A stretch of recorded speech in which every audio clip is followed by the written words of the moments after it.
So I finally got this chain, and now my motorcycle, I have a tracking device on my bike. I don't talk about it. I haven't done a video on it because I keep that really close. Even the type that it is, everything, I don't even want to do a video on it. So when it comes to that bike, there are some things I won't talk about, and that's one of them.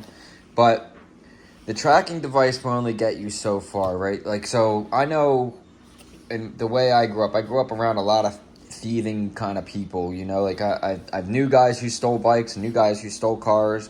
I used to own a body shop, so I knew a lot of people in Philadelphia, and I can tell you right now that a lot of times they don't care if your bike's chipped or had low jack or whatever.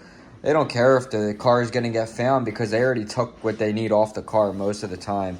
And that especially goes for motorcycles because they'll steal your whole bike just for a pair of rear sets or your carbon fiber fender or, you know, the crankcase, whatever. You know what I mean? They might need just the freaking grips on it and steal your whole bike and leave it dumped somewhere. They don't give a shit, you know? So having it at least locked up, like if you keep your bike inside, that's the best. But if you don't have that ability like I do now in my apartment, you gotta, and hopefully you have somewhere you can even lock it too. If not, your apartment should let you keep your bike somewhere where you can do that.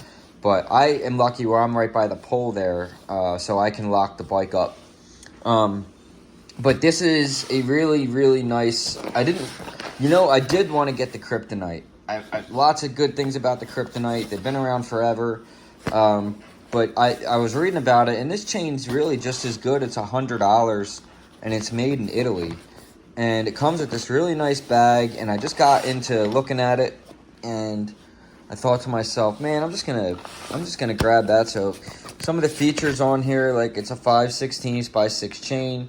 And one thing that I found with Vulcan is that you can actually select different sizes. Like they had a 3 foot, 3.5 foot, 4 foot.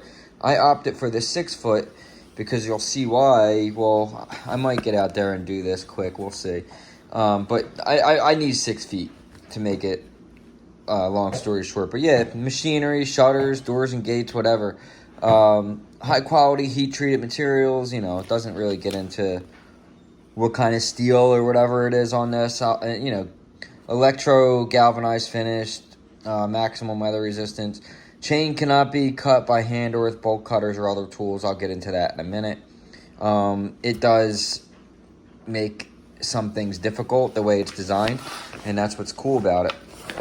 So I'm just gonna, this really nice bag that came with it here. What is this? I don't want to show you that. That might be like something important, but I don't know. Some kind of sticker number. So first of all, you get a chain sock.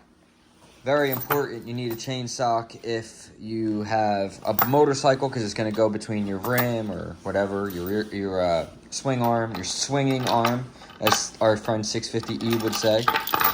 But yeah, you have this really, really nice heavy-duty lock here, made in Italy. I would assume probably just the lock is made in Italy. I don't know about the whole chain, but it could be. I doubt it, though. The chain seems kind of light, but this is pretty heavy-duty, this lock here. And it's supposed to be really hard to pick.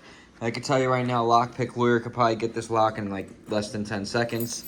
The way that I've seen him pick locks and just by looking at it in here. And I'm looking at the way the tumbler is designed. I'm not going to show my keys because you can actually take a picture of them and reprint them.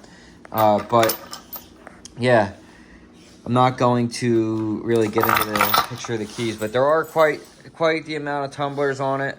And you can see, you know, you always have to add tension. So once this is locked up in your bike, it is going to be pretty hard to get into that lock, especially if you lock it in a position that's difficult or you have to just maneuver things or move the bike. There are different ways to do it. Position this to make it harder for someone to pick. Getting bolt cutters or any kind of cutting tool on this, next to impossible.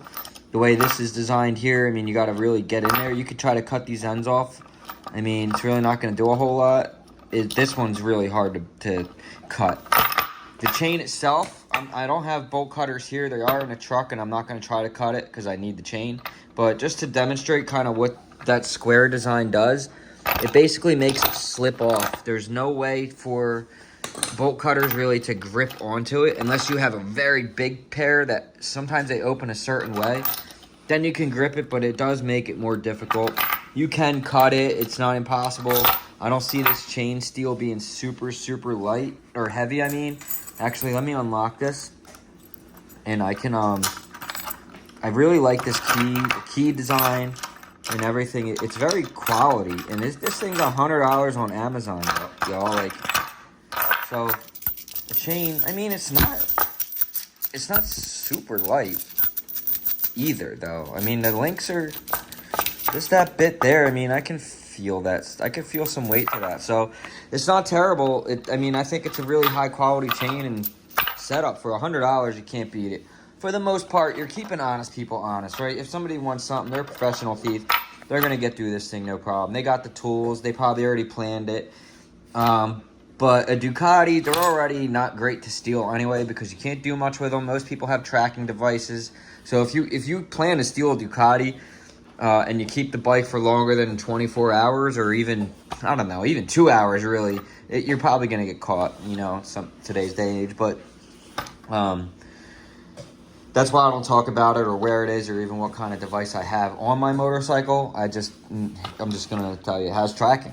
I have it tracked, and it's, you know, I can look where it is at all times. It's that easy to access. But yeah, I still use this as well. I mean, because like I said, they don't even care if the bike's tracked. It doesn't matter if it's tracked. They might be stealing it for the rear sets, or the carbon, or the grips, or the windscreen, or the fairings, or whatever. And then they don't care if they drop it, because they only need the engine, or the crankcase, or the heads, or anything like that, you know. It's just that, Christ, man, they just take bikes for dumb as shit. And that's why bikes get stolen so much, because it's not because they want to go rip around on your bike.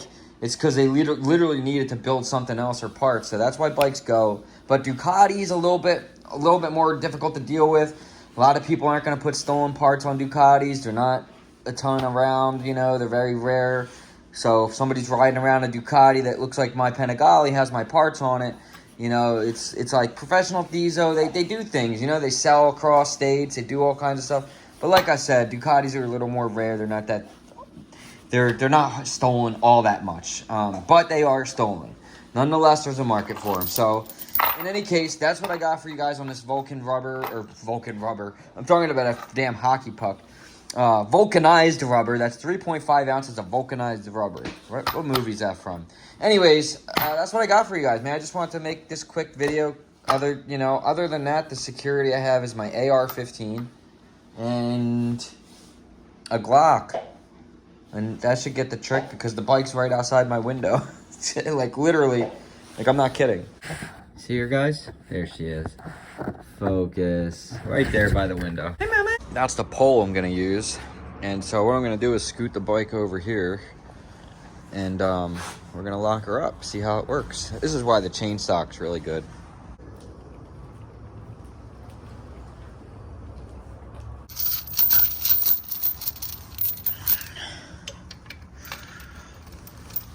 And, you know, people are like, oh, well, they're going to take the back wheel off. And it's like, you know, good luck. Good luck. It's not impossible, but, you know, good luck. You can run it all through here any which way, but you can even actually, you could run that right through the hub, I bet, of this bike. Gentlemen, so that's pretty much what you get. Probably wish this maybe rubber coated like the Kryptonite one, but that's what you're getting for a little cheaper price. You know, you can't get it all. But, you know, now your bike's locked up and people just can't come up and lift it up and put it in the back of a pickup truck, because that's what they'll do. And, you know, it's just like they look at that too, and it's like, that's a struggle, and it's a Ducati, and it's this and it's that. Probably has tracking, not worth it. Keep going, find another one. Find someone who don't lock the bike, and let them take that one, you know. So, but just a cool little thing. But make sure you have a post like this, something nice and solid place to put it. And always lock your steering. If you don't know how to do that, there's a lock pin that's going to come out of your motorcycle here. It's going to lock your steering there. It makes it difficult too to push it around. Obviously, you can still pick the bike up, but you know, I got caught in a rainstorm I actually rode home in this. Got a video coming out tomorrow about that. I rode the bike to work in the morning, wasn't too bad. Rode it back, got caught in 40-degree weather and ice. That's how I lock her up at night. Just, you know, real simple deal. I do have a cover for the bike. It's not a very good one. I might throw it on once I wipe some of this down in a little bit. I'm not going to get too crazy. I'll probably just wipe the paint just with a towel quick and then just cover it up. Another thing too that I use is my chalk block. I've had this a while, and I usually just put this here like that, and I'll throw it just so the bike can't roll a little bit. You got to be careful with this bike because the kickstand on this motorcycle is actually part of the engine crankcase. So if you drop this bike on the stand or break the stand, a lot of times you can break the kickstand at the crankcase. Then you're gonna have oil all over the place. That's the problem with these kickstands. That's why you can't twist this bike around, like balance it and turn it around like you. But what you can do to fix that is put a carbon fiber one on there. The carbon fiber one will never break the engine. It'll break the carbon fiber kickstand before anything. You'll drop your bike, which, believe me, is gonna be way more cheaper than freaking having to replace your crankcase. Especially on this fucking thing. Like, you'll just get the plastics, whatever, you know. So anyways, pretty nice set of keys too you get with it. And that's it, guys. Like, share, subscribe. Check out the link below for Raven Moto. Obviously, they're still having a Black Friday sale. I already bought a pair of gloves I'm going to do a review on. I was really trying to eye up their Nest backpack, but I just couldn't get myself to buy it because it's just a little too big for what I'm looking for. But if it wasn't so big, man, I would be all over that backpack. It is really, really nice. Just a little smaller. And Hardcity. Anyway, don't forget about the giveaway. I'll leave the video for that. Both videos for that, and the directions and everything is all pretty simple. Just watch the video. Patreon link, all that stuff. Like, share, subscribe. I'll see you guys in the next one. Peace.